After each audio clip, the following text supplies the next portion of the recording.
Howdy guys, Kirk and Jay here with Kirk, Giordano Plastering. Today I want to answer a question from a fella out in Oregon, Eugene. He asked me, he says, I do a lot of darbying, Kirk, and I can't make it look as easy as you. What do you mean by fat and ugly? I'll go a little bit more detailed right now, guys. I mean, we're doing a lot of things on this whole house. It's the end of the day, it's about 5 o'clock. We're getting ready to go out here, get out of here and go home, but I'll show you what I'm referring to, guys, when I say put it on fat and ugly for easy darbying, for common sense darbying. Okay, we're this wall here. We got a scratch coat on. You see those lines right here that go horizontal. That's the mechanical bond for this coat right here. And when I worked union, we had a pump, and we'd always tell the pump guy, "Hey, put it on fat and ugly." We didn't want anybody putting it on pretty, because if it's pretty, you can't darby it. It just takes too long, too much skill, too much energy, too much effort. Fat and ugly is the way to go. And fat just means give me a lot to play with, give me a lot to work with. Ugly means don't spend too much time playing with it, because if you play with it, like I've worked with a lot of guys, and they just over trowel it. And they're trying to make it pretty to impress people. To make it pretty, over trowel it. That jacks up the packs. Whether or not it's one day material like what we're using, or say Portland cement, and you're doing a two-coat system back to back, or the next day, don't over trowel it and make it pretty. So fat and ugly, guys. Again, the fat and ugly terminology will come right here. All right, I can see that's, and you know, guys, I'm making it a little fatter and a little uglier than I normally do, because I could actually take my trowel and in 3 swipes make this almost flat. But to prove a point, for a fellow who said, well, gee, how do you do it with a darby? Okay, with a darby now. It's a darby, rod, straight edge, whatever you want to call it, guys. I look down it to see if it's straight, and this one is pretty warped. No worries, I just straighten it out a little bit like that. All right. Now, because it's got a lot of fat on it, and it's not pretty, I can just basically hit it with 2 goes, maybe 3. Right now we're doing a whole bunch of things, and we've got coats on here that I've already set. But what I'll do is I'll take this corner bead and this corner bead.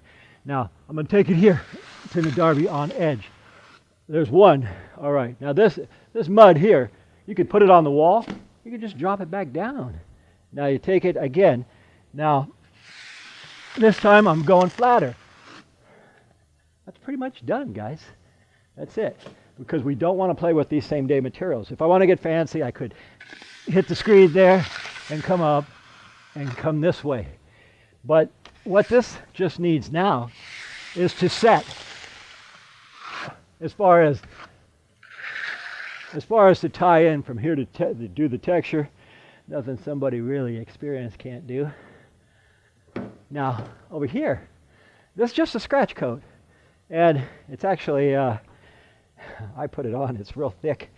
But I'll show you, if you don't put your coat on really fat, what'll happen. Okay, now I've got to go get more mud. I got to fill in these areas. And as I'm filling in these areas, because I left it just a heavy scratch.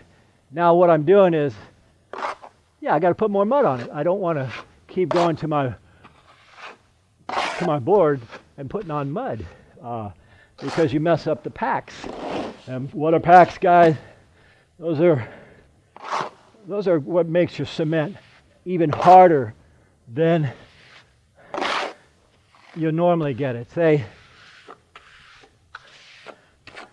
you put it on and you keep playing with it. The more you play with these one coat materials, or even the 48-hour materials, which you wait a day, they lose the strength, guys. You only want to put it on once, don't play with it, and you're good. I'll show you. All right, so I had to put a lot more mud on, and that's okay.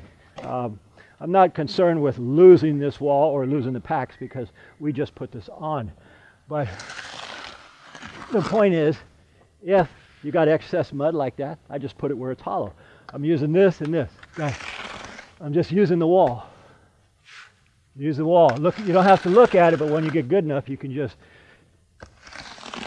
use the grounds of the wall. These are grounds, the corners. And just, boom, go up, you're done. Let that set. We'll do a texture. That's another story for another day. But anyhow, guys, that's Eugene from, I believe it was Oregon. He asked me that question. I thought I'd point it out. That's about the best I could show you. Put it on fat and ugly, or fat and pretty if you like. But the idea is to put it on thick enough where you don't play with it, because these materials here, if you overmix them, they get weak. If you over trowel them, they get weak. Put it on once, hit it once, leave it alone, float it, and you're done. Anyway, my name is Kirk. Jason on the camera. End of the day, we thought, well, we got a few more minutes. Let's explain that question to Eugene. All right, guys, let's review the Darbian. I mean, we're done with the texturing now. I'm going to complicate things a little bit just because I can. Jason's always Darbian, usually. And when I was Darbian, you guys, you look at it, you think I'm going flat like this. I'm not. The first one, I put it at an angle like this, and I pull the mud off, get rid of it. Now the second and third time, I put it flat. This way for the first time to scoop off all the excess, then flat to finish it. We were just now putting all the texture on this inner and outer stuff. It looks kind of cool. Anyway, we thought we'd show you the ending because it looks really cool. Remember, guys, live long and plaster. By the way, folks, my dad and I are now members of Amazon affiliates, so if you're looking to buy any of the plastering or construction tools you've seen in our videos and you want to support us in the process, you can check the links below our video, or you can go to our website and get them there. If you have any other questions for tools we don't have linked, email us direct and we'll respond to you then. Once again, folks, we thank you for watching, and I really enjoy all your comments. If you guys like this video, please click the like button down below, and also if you enjoy what we do, subscribe to our channel so we can keep making these videos for you. My name is Kirk. And Jay.